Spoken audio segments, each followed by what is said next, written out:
Hola, gente amiga del 12. Con el analista Claudio Fantini nos asomamos a Haití, el país donde ocurrió este magnicidio que estremece a América Latina, ¿no? El asesinato de un presidente. Claudio, vos has descrito este sino trágico de Haití. ¿Desde cuándo se puede rastrear este rasgo?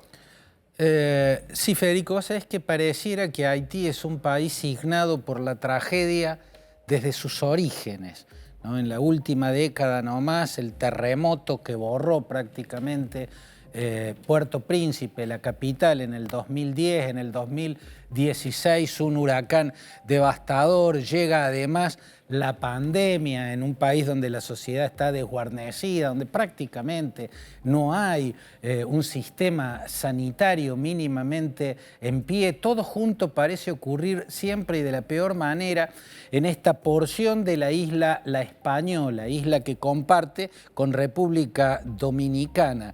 Y la verdad es que la tragedia ha estado presente desde el principio. Yo diría la tragedia y el absurdo, porque otras de las señales de la historia de Haití, otra constante, si se quiere, hasta extraña, en su capacidad de reiteración en los distintos momentos de la historia, es el hecho de la transformación, una vez que llegan al poder, de aquellos que fueron líderes libertarios en déspotas, y en muchos casos en déspotas sanguinarios, en criminales de la peor calaña. Ya en los orígenes de Haití se ve ese sino donde se mezclan la tragedia y el absurdo. Haití fue el primer país latinoamericano en proclamar su independencia. Se independiza de una potencia europea. Así es, Toussaint de Louverture se llamó quien preparó el camino hacia la independencia, eran colonia de Francia. Jean-Jacques Dessalines es el líder que gana la batalla crucial y que proclama la independencia de Haití. Fue el primer país independiente de América Latina, el primero en proclamar una república, el primer país de toda América en abolir la esclavitud. Y sin embargo, esos primeros próceres de la libertad, de la república, de los derechos más elementales, del repudio a la injusticia que implicaba la esclavitud, tuvieron un giro despótico y brutal cuando llegaron al poder. Jean-Jacques Dessalines, el padre de la independencia, se proclamó emperador. Su primer gobierno fue como presidente de la república que él había creado. Después empezó a gobernar como emperador, porque eso se había proclamado. Fue traicionado por dos de sus camaradas más cercanos, Henri Christophe y Alexandre Pétion, y ambos se quedaron con el poder y empezaron a luchar criminalmente entre ellos. Partieron el país por la mitad. Henri Christophe, en el territorio que controló, se proclamó rey. Se proclamó rey. Y tiempo después, asediado por sus enemigos que ya lo tenían arrinconado, se suicidó con una bala de oro, ¿no? Y un símbolo. Todo un símbolo, ¿no? Y otra señal de cómo cohabitaban la tragedia y el absurdo. Alexandre Pétion gobernó proclamándose presidente vitalicio la otra porción, la porción del territorio con la que él se había quedado. Esos fueron los primeros tramos del primer país latinoamericano que venció el colonialismo, en este caso el colonialismo francés, la primera república, el primer país que abolió la esclavitud y también el primero en caer en los delirios despóticos de sus propios fundadores. Bueno, y este sino trágico recorrió la historia, ¿no? Fines del siglo XVIII, todo el XIX, y en el siglo XX era destacada la fama de las dictaduras haitianas por ser particularmente sanguinarias. ¿Esta notoriedad estaba justificada de las dictaduras haitianas? No, yo creo que se vuelve a ver esa extraña patología histórica y sobre todo la de los hombres de los que se esperaba otra cosa, absolutamente otra cosa. Así como de los padres fundadores se esperaban gobiernos libertarios y no absolutismo como el de los Luises, contra los que ellos habían luchado, se esperaban gobiernos populares de François Duvalier. Duvalier creó a partir de 1957 una de las dictaduras más crueles y más sanguinarias que han imperado en América Latina. Y Duvalier, que fue el primer presidente negro de Haití, porque Haití tiene dos grandes grupos étnicos, fundamentalmente. Había blancos, había entre 5.000 y 3.000 y 5.000 blancos. Una minoría muy pequeña. Sí, y fueron exterminados por el emperador Jean-Jacques Dessalines. Exterminó la minoría blanca, entonces quedaron solo dos grupos étnicos. Una minoría mulata, que fue la oligarquía, que siempre detentó el poder económico y el poder político y militar, y una amplísima mayoría negra que vivió siempre en la pobreza y en muchos casos en la pobreza extrema, ¿no? Los negros bien de origen africano, que fueron los que generaron el idioma local. En Haití se hablan dos lenguas, el francés de la potencia que colonizó ese territorio, y el creolé, que es una lengua criolla, un dialecto propio, mezcla de francés con las lenguas nativas que llegaron desde África. Bueno, el primer presidente de la mayoría negra que pertenecía a la etnia mayoritaria fue François Duvalier. Esto recién en el siglo XX. 1957. Avanzado. ¿No? Mirá lo que tardaron. Todos los gobiernos anteriores son mulatos, salvo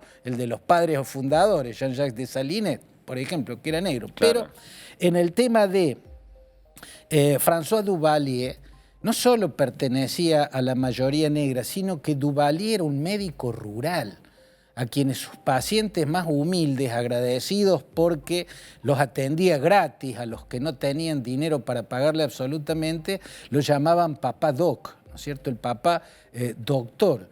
Era un hombre teóricamente humilde, teóricamente generoso, un médico del campo en un país donde los campesinos eran en general extremadamente pobres.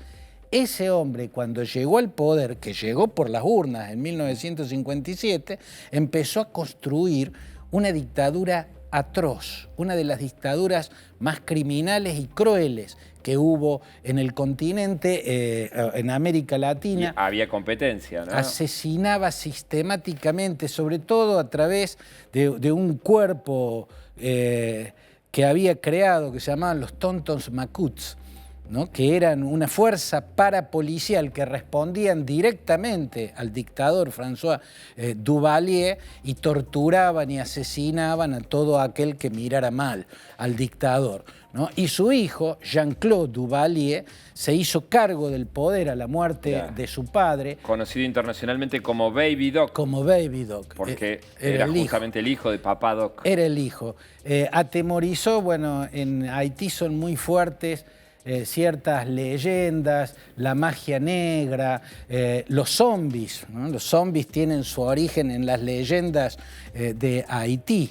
Son parte del folclore de la cultura. Claro, los muertos vivos, aquellos que mueren pero muertos pueden seguir andando. Es una leyenda que donde más presencia tiene es en Haití. Precisamente cuando murió Duvalier, su hijo, Jean-Claude Duvalier, para atemorizar a los opositores, para atemorizar a la sociedad, inventó una historia que convirtió en historia oficial, que dice que cuando el cortejo que llevaba el féretro de François Duvalier al cementerio de Puerto Príncipe, cuando atraviesa la puerta de entrada del cementerio y todavía a varios metros de llegar hasta la tumba, se desata una tormenta insólita, salida de la nada, pero una tormenta increíblemente tempestuosa. La gente corre, deja el cajón ahí, se oculta detrás de las tumbas existentes, y cuando pasa rápidamente el viento, el cajón ya no estaba.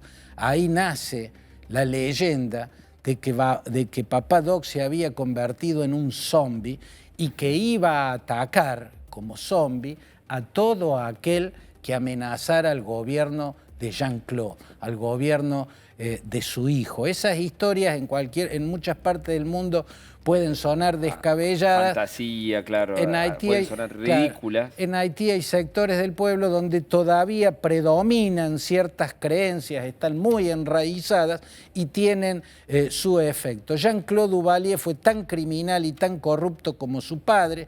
Su mujer se había hecho conocida porque tenía una de las colecciones más fastuosas y millonarias de tapado de piel. En Haití. Un país donde el calor no baja nunca de los 20 grados, no hay ninguna oportunidad de ponerse un tapado de piel. No es un país donde se necesiten abrigos. La cuestión es que terminó siendo la dictadura más sanguinaria hasta que fue derrocada en otro golpe de Estado, ¿no? Bueno, y desde entonces nunca pudo consolidarse una democracia en Haití. ¿Ha vivido de tiranía en tiranía todo este tiempo? Así es. Ni siquiera los militares que quisieron construir dictaduras parecidas a la de Duvalier pudieron hacerlo.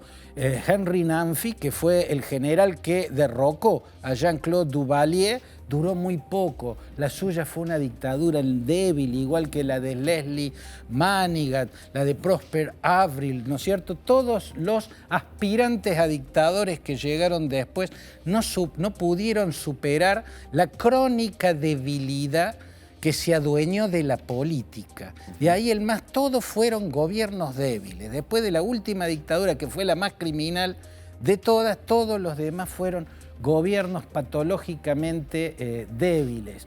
Alguno tuvo un impulso mayor, el del sacerdote salesiano que enseñaba la teología de la liberación en su templo, en Cité Soleil, que es la barriada pobre y más populosa de la capital, o sea, la ciudad de Puerto Príncipe.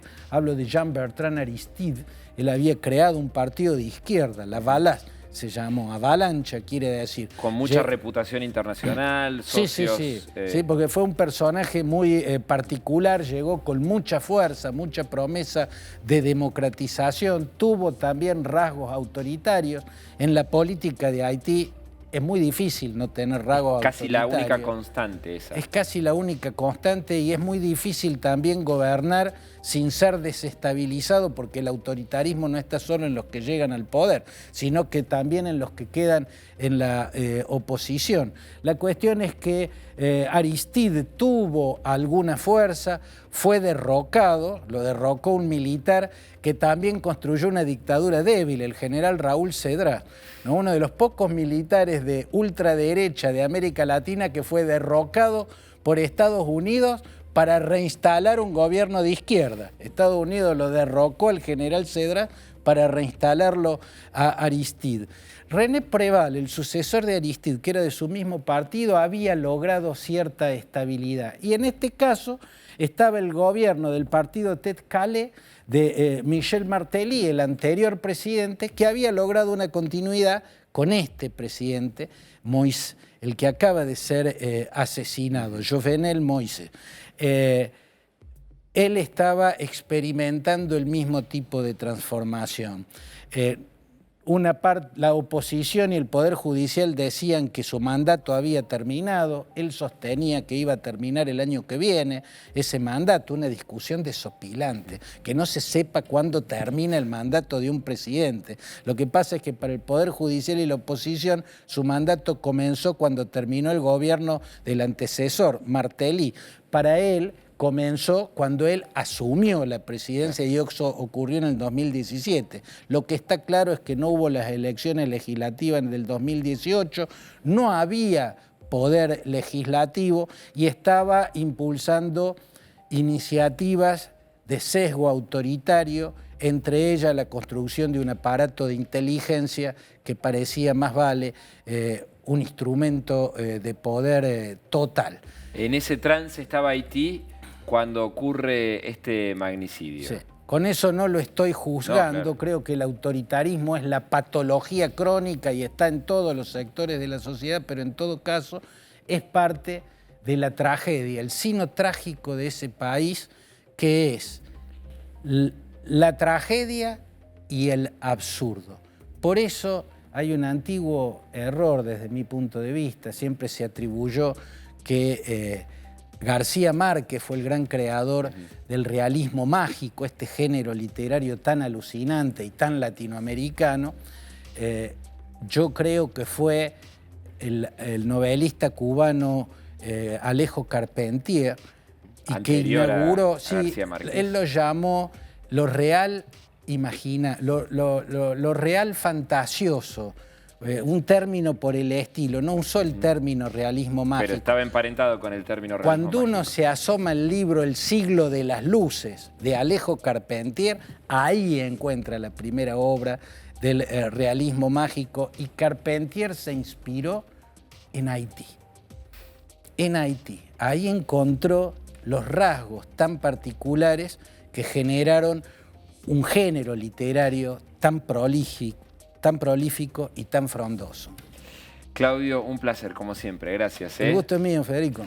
Nos reencontramos acá en este canal en cualquier momento.